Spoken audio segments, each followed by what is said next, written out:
today's Big Finish audio drama review, we return back to the city of Kaldor, as I'm going to be taking a look at the 5th volume of the Doctor Who spin-off series, The Robots, featuring Liv Chanka, as portrayed by Nicola Walker, alongside her sister Tula Chanka, as portrayed by Claire Rushbrook. This box set is available to order now on the Big Finish website in both physical CD and digital formats. As always with the Robots series, I've been following this one since its very beginning. I've absolutely loved it. I know it's one of those ones which doesn't tend to get too much attention from Big Finish fans, but personally I've really loved the story so far that this series has created and the world building that has taken place with Kaldor City, but it is definitely one of those series that you need to have listened to since its very beginning in order to fully appreciate the whole plot arc of this series.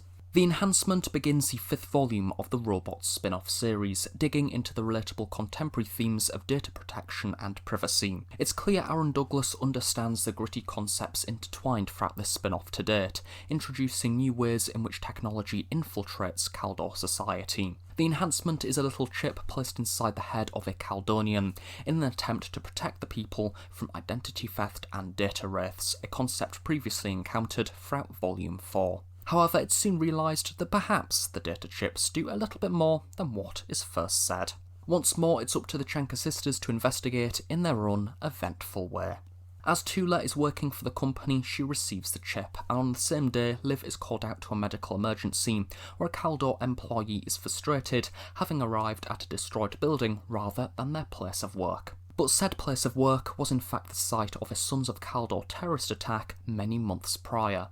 A very convenient thing to forget if you were to say, want to cover things up. What really draws me into this story's narrative, as per usual, is the use of technology, but also in particular its application to the Chanka sisters. The potential risks of this technology we see displayed through the eyes of Tula, and the concern from Liv over its use. It makes the story rather personal and therefore relatable on a human level, as even today we sign away massive amounts of data and information about ourselves to these mysterious internet companies. And you can guarantee if, say, Twitter or Facebook or Instagram was doing something rather dodgy with our personal information, would people still use the app? Yes, most certainly.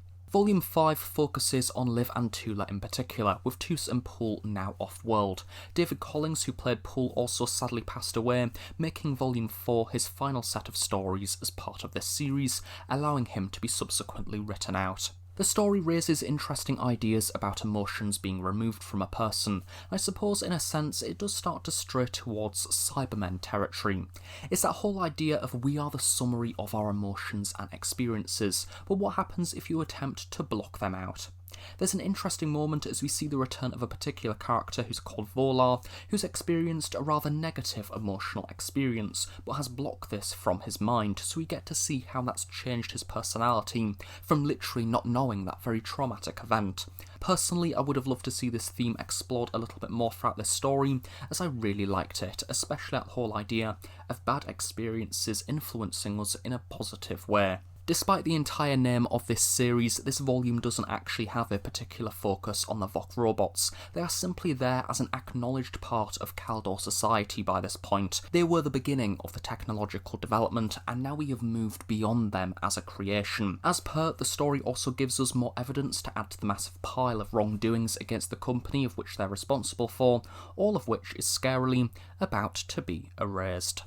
Phil Mulrine writes the second episode of this series, which is entitled Machines Like Us, and it presents further similarities between the living and breathing Kaldonians and their shiny Vok companions. I do like the way that this series continues to develop the problems caused by the Enhancement chip.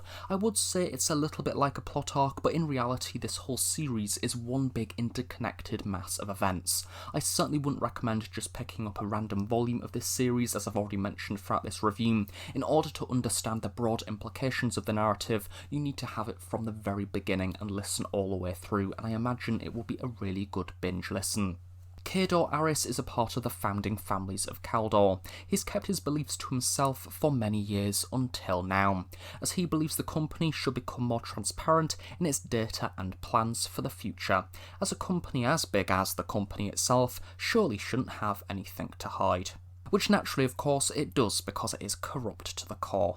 This story feels like a mission piece, wanting to get to the bottom as to why Aris wishes for Tula-Chanka's help, but also the continued development of the side effects of the enhancement chip, all of which occur whilst the Sons of Kaldor remain eerily quiet. Sarah Lambie also returns as the emotionless corporate personality known as Greg Kiran, who is at the head of the company, as she prepares for an annual presentation event. She's straight to the point, aware of the company's flaws, and ultimately is sick to death of Liv Chanka's continued parade of chaos. You'd think by this point in the series, you would actually listen to what Liv has got to say. What I like about this story, and a continued theme of this series which I love, is it does feel very clandestine. We have different groups of people working for different aims, and often the Chanka sisters are kind of the in-between point, depending on who they decide to ally themselves with, albeit some rather extremist groups or the company itself. It all depends what is going to further their aims throughout the story. It means that the episodes overall have a rather dramatic sort of line of duty-esque feel about them, depending on which side, who is corrupt, who can you trust, and I really like that. I like the way that this story utilises the higher-ups within Kaldor society, as I don't believe we've really heard too much from the founding families throughout this series so far. Once again, it really adds to that level of reality and the world building of this series so far. Volume 5's design follows the same production choices as all of the other stories throughout this series to date, which makes for a very comforting listen overall, making it very easy to listen to. To put it into context, it's been over a year since the previous volume due to various production delays, but I fitted seamlessly back into this series' story. Various plot arc details may have faded from my memory, but overall I'm still able to pick up from where I left off and understand what the main characters are doing, which I think is really important and definitely shows how good this series has been made so far, and definitely shows the clear intention of the producers all the way since the very beginning. And speaking of plot arcs, there are quite a lot of details I do tend to leave out of these reviews, especially given that we are now reaching a rather late point within the series, but what I will say is each individual episode does further the plot arc of this series. All of the episodes are relevant to the plot arc, and none of them are pointless, once again really aiding that intention of the series moving forward. Kaldor Nights concludes Volume 5, and it is written by Tim Foley. This story does a clever thing, which develops Kaldor further into a living and breathing society, whilst also highlighting some of the biggest fears with artificial intelligence being incorporated into our lives, and that is dual usage. We see in technology today that the corporate giants are putting in huge amounts of money into developing artificial intelligence technology, whilst other companies simply sit back and wait until the technology has been made and then piggyback off it at a more accessible price tag. This story takes an interesting turn as we see a studio production company adapting the company's technology to suit their needs in the creation of TV, and that naturally has negative consequences.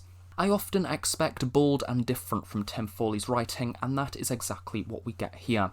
Lots of so-called talent acting as part of a clearly scripted reality TV show, something of which that Liv is reluctant to watch and pretty much hates, whilst Tula is considerably hooked. So when a mission is launched to see how the enhancement chips are functioning on set, it's going to be very difficult for Tula to refuse. This episode depicts how the Voc technology can be incorporated into other parts of society, rather than merely being servant robots. They are largely responsible for the entirety of the production for Kaldor Nights, with an overriding purpose to have the show made, no matter what. This allows for some brilliantly forced acting scenes between the reality TV main cast, with lives quite literally depending on the plotline being delivered. The use of the main reality TV characters also presenting their own internal monologues as if it was a part of, say, Geordie Shore or RuPaul's Drag Race also works really well, allowing the listener to see how the characters are emotionally affected by the events of the story.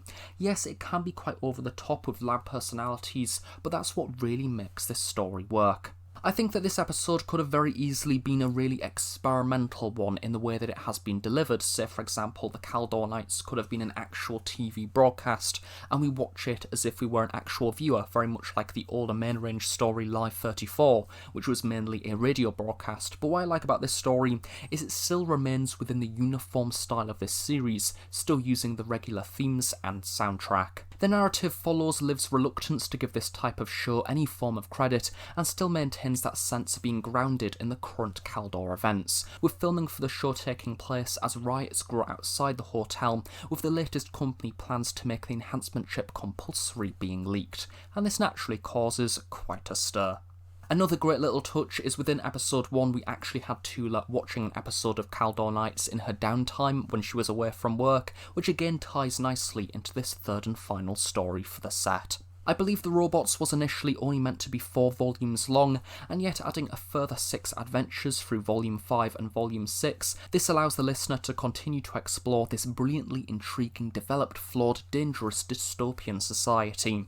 And much like Stranded, it's great when Doctor Who simply stops moving and focuses on one part of the universe with so much care, attention, and detail. So thank you very much for watching this review of The Robots Volume 5, I really hope you have enjoyed it. Another brilliant addition to this series, which I highly recommend checking out from the very beginning if you haven't already, and I can't wait to see how this series concludes with Volume 6 coming out in early 2023. So thank you very much for watching, and I shall see you all next time.